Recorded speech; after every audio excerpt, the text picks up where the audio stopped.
Hey, now, how's my YouTubers doing?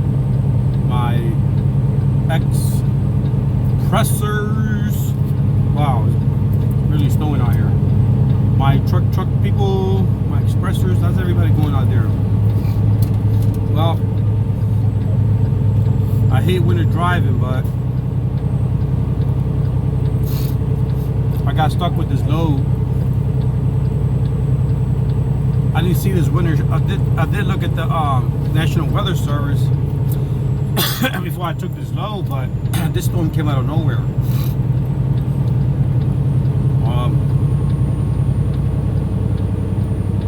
Oh man, I'm on 70 right now, and this is real bad.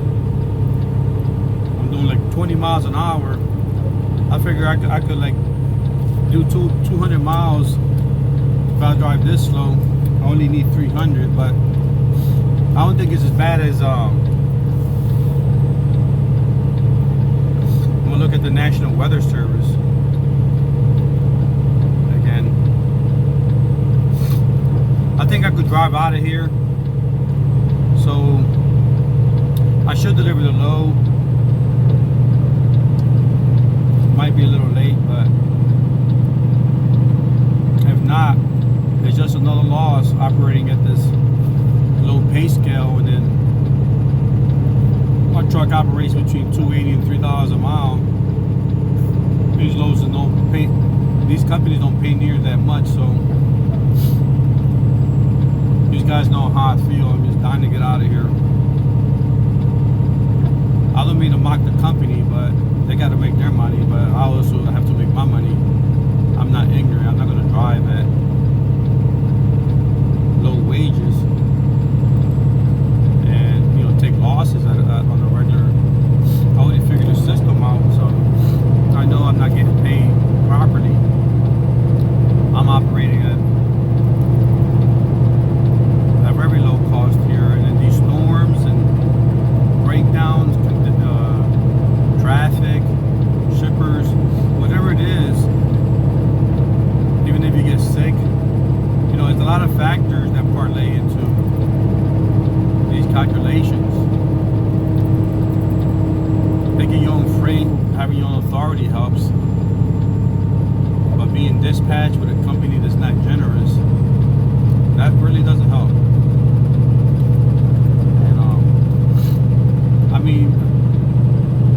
And what I'm saying is being generous in terms of pay wages. They are generous in terms of hiring you and training you and all that, taking a chance on you. But at the end of the day, we need to make money, and we are not making no money here at these wages. I think once you graduate or get to a level of being with a company, they should compensate you properly. They don't have that here in these programs. You're just a number from day one to the day you leave, 30 years later. I don't see how these truckers stay here 20, 30 years with the same company being dispatched. I have no idea. It's just even the dispatchers, the managers,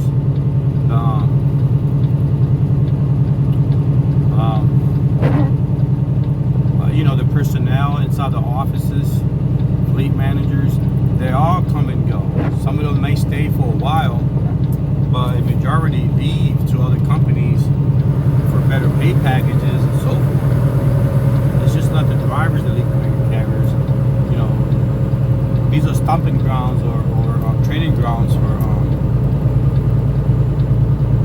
for other, for better prospective future endeavors. I will always be appreciative of this company. I mean, I would recommend people to come here to train and get their feet wet, or if they want to stay here, that's fine. If they can work out a system with dispatching, I tried everything. They just come and go. Every time I make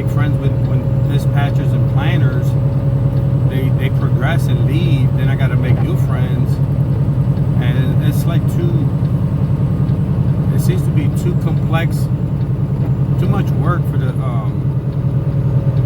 reward. You know, it's all this. You know, it's just too much work. I mean, I'd rather just move on and you know, like I said, this is a great company if you want to stay here and learn and whatever. That's great. And if you don't know how to do business and figure out the situation, then you can just stay here. But if you become smarter and wiser, then you have to do what you have to do in order to progress. That's what I'm trying to do here. Here I am risking. I mean, I shouldn't even be driving, but I woke up to this mess. 10 hours later, this is what I woke up to. You know, actually, I don't mind blender, super trucking in the winter, snow and blizzards. I did that as company driver. I was a fool at times when I drove too fast, but I grew up driving in this stuff in New Jersey and Philly since I was like 7. So for me, this is like a natural thing. And you know, like I said, I don't mind doing it. The problem is the pay scale. I'm not going to do all that work and have somebody else slam into me, causing you know, a lot of paperwork and downtime. So the secret is just drive slow.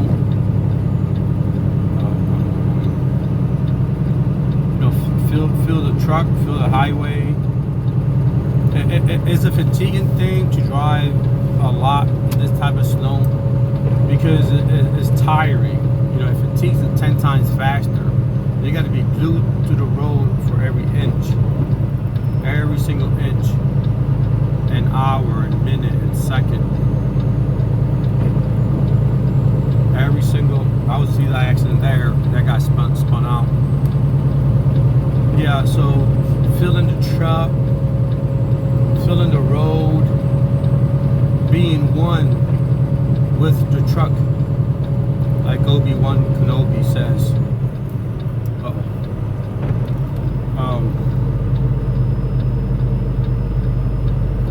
Like Obi-Wan Kenobi's. I think he's gonna pull me over.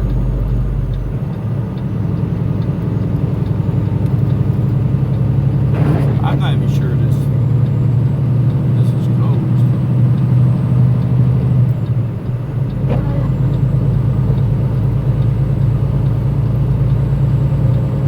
No, he didn't pull me over. I don't think the highway is closed. You just gotta drive carefully.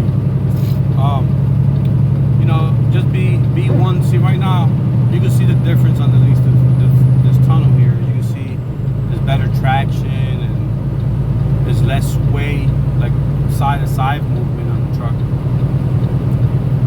You can see that. You can feel more control and more. Now you have to be careful since you're going faster in here. On the exit point, it's going to be real slippery. So don't maintain these speeds. You know, if you have the need to, for any reason, go faster in here, be aware that coming out on the other end of the tunnel, see where the light is at? You know, kind of start slowing down, because once you get into that point, it'll be slippery and icy, and the inertia, the movement, the forward energy movement will jackknife you, because the trailer and the truck won't be able to keep. There's no traction. So like right about here, you start slowing down, drop down to 20, slow as you go. See, now you can see it's a truck right in front of me. So if I was going fast, there's no way I would have been able to stop. I don't know if you can see the truck. Here it comes. Yeah, it's too bright. Hold on. See the truck right there? Now, if I was coming in fast out of here at that rate, I would have just slammed into this thing. And you can see it right in front of you. There's no way I would have been able to stop at 40 miles an hour. Not on this here. I would have just looked like it's a major accident on there. So, of course.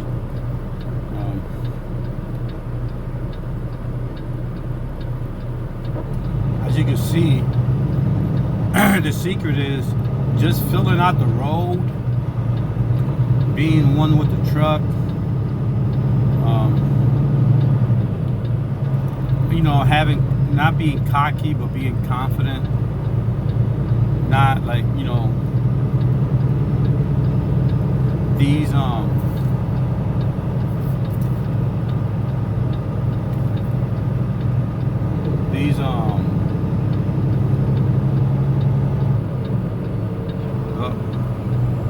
literally, I think the road might be closed. I'm not sure. Let me just keep going.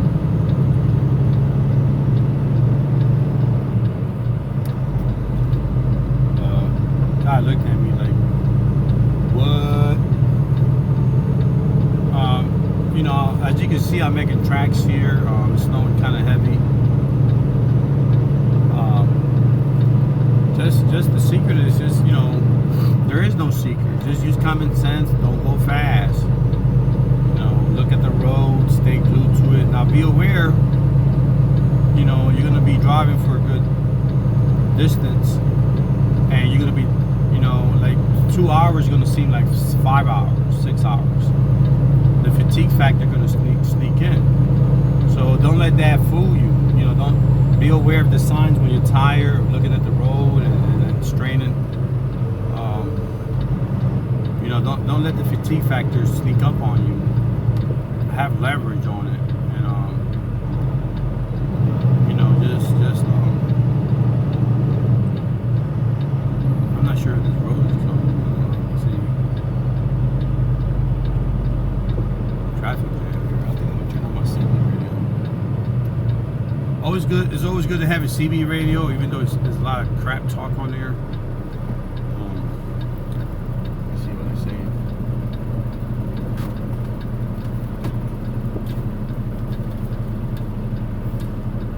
Anybody out there copy this?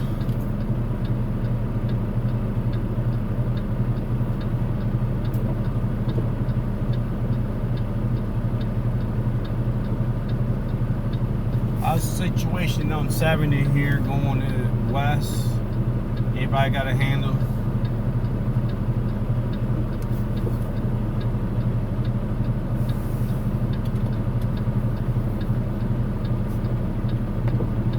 I think the squelch is down. I'm gonna have to re-coordinate on it.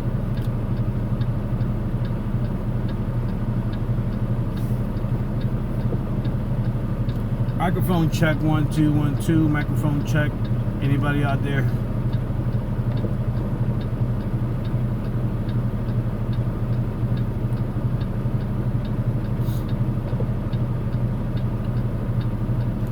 Anybody copy out here?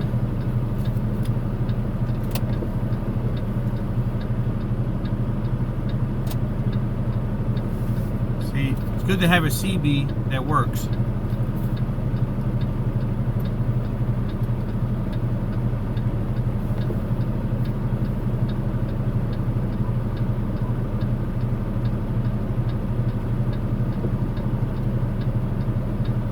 I'm not sure why my CB ain't working, but you know, it's always good to have a CB.